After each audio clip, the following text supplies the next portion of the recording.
Et on va faire un petit retour en arrière dimanche dernier sur le rallye de Suède. Alors on l'avait vu, jamais un nom nordique ne s'est imposé en 50 ans de rallye de Suède et ça s'est encore confirmé. On reprend le film des événements là où on l'avait laissé, à la bagarre en tête entre Harry Rovanperä et Tommi Mäkinen. Retour donc dimanche matin, envoyé spécial en Suède, Thomas Sénécal. Il y a le chasseur, Tommi Mäkinen, guerrier de la glace qui ne renonce jamais. Et le gibier, Harry Rovanperä, troisième pilote Peugeot qui vise sa première victoire. Entre ces deux Finlandais, une fraternité sincère. Mais derrière un volant, tous les opposent. 4 couronnes mondiales à 0 pour Mäkinen, 18 secondes d'avance pour Rovanperä au départ du dernier chrono. Sur ces 21 km, la pression est sur Rovanperä, impeccable pendant 3 jours. Mais 2 km après le départ, le grand Mäkinen va craquer.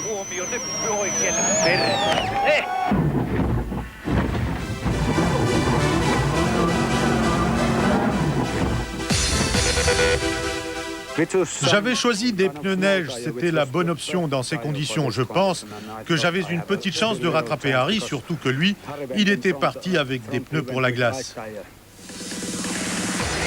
Avant ce premier rallye pour Peugeot, Rovanperä n'a roulé que 2 jours au volant de la 206. Son résultat dépasse toutes les espérances. On a gagné le rallye.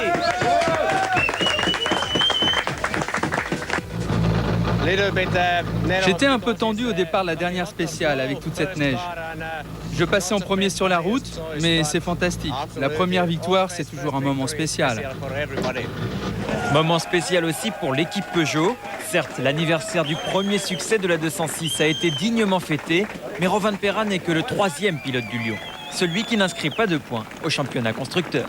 Aujourd'hui, il y a un petit peu de goût amer dans la bouche parce que au championnat constructeur, qui est notre objectif principal et l'objectif que nous avons réussi à atteindre l'année dernière, les compteurs de Peugeot sont toujours à 0. C'est à nous de commencer vraiment à marquer sérieusement, de façon fiable et régulière, comme nous avons su le faire en deuxième moitié de saison dernière. Dans ce championnat constructeur, Mitsubishi s'échappe grâce à Thomas Radström. Le Suédois, futur pilote Citroën, termine 2e pour le plus grand plaisir de sa coéquipière. A l'inverse, Peugeot ne décolle pas, l'abandon d'Auriol venant conclure un rallye calvaire. Rappel des faits, la veille du départ, Auriol ne quitte pas sa chambre, grippé. Je l'ai déjà vu enrhumé parce qu'il est assez sensible à des bronches, mais c'est vrai que dans cet état-là, je l'ai rarement vu aussi fatigué et aussi pris, donc j'espère que ça ira mieux demain matin. S'en suivent 3 étapes de souffrance, fatigué, fiévreux, incapable de se concentrer. Auriol constate qu'il n'est pas facile de surmonter une grippe par moins 20 degrés. À 2 spéciales de l'arrivée, la transmission de sa 206 casse et le prive de quelques points. Il faut déjà se refaire une santé là parce que je suis vraiment fatigué et puis on va aller au Portugal. Ouais, on espère qu'on sera là pour se battre cette fois. Lui a pu se battre jusqu'au bout. Carlos Sainz rêvait de briser l'hégémonie nordique sur la neige. En tête le premier jour, l'Espagnol termine 3e et seul pilote à être monté sur le podium au Monte-Carlo et en Suède cette année. La régularité, c'est aussi l'atout de Delecourt. En fin de rallye, le comportement de sa Ford s'est dégradé et Delecourt termine 5e sur un terrain difficile. On a du mal à se remémorer la route, donc c'est vraiment pas facile. D'autant plus, je dirais, dans les classiques où là, on a la sensation que devant, il y a 2-3 pilotes qui connaissent vraiment bien le terrain, qui savent vraiment où ils mettent les roues. Les Nordiques sont donc restés maîtres chez eux. Le destin de Rovanperä évoque celui de Marcus Gronholm il y a 1 an. Comme lui, Rovanperä obtient sa première victoire en Suède. Comme lui, il est copiloté par son beau-frère. Enfin, Harry pousse la ressemblance avec Marcus jusqu'à imiter sa prudence en interview. Voici le modèle. Ok, we will see. We will see. Et chez Harry, la même formule fétiche. C'est sûr, Rovanperä a de l'avenir.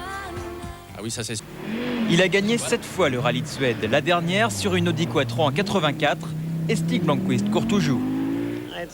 C'est ma 32e participation. Bien sûr, c'est bien de courir à domicile. Mais cette année, je vais aussi disputer beaucoup d'autres courses. Ça me plaît toujours. À 54 ans, l'ancien champion du monde termine 18e au classement général.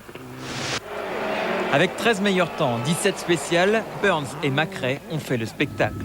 Dès la première étape, ils avaient perdu toute chance dans des sorties de route. Sans pression, Colin McRae a une nouvelle fois démontré sa pointe de vitesse exceptionnelle. Mais l'Écossais doit beaucoup à la vigueur du public suédois qui a remis sa voiture sur la route sans ménager ses efforts.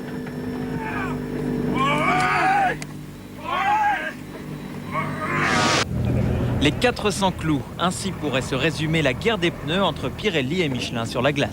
Le niveau d'adhérence est du niveau de conduite sur l'asphalte pratiquement. Et un des points qui est très important, c'est de lier la gomme, bien sûr du pneumatique, au clou. Et ça, il y a une colle qu'il faut travailler aussi. Donc on se rend compte qu'il y a plein d'éléments qui rentrent en matière pour mener jusqu'au bout de la course et peut-être une victoire. Michelin a remporté sa 20e victoire en 22 participations en Suède, mais Subaru et Ford ont montré les progrès de Pirelli. Avec des moyennes de 120 km/h sur 50 km, le rallye de Suède est le plus rapide de l'année avec le Safari. Illustration dans la Mitsubishi de Thomas Radström.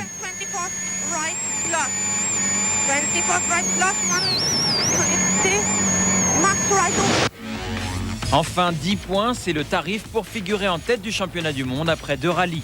Mäkinen, Rovanperä et Sainz ont atteint ce score, suivent Radström, Delecourt et Gardemeister. Chez les constructeurs, Mitsubishi s'échappe devant Ford.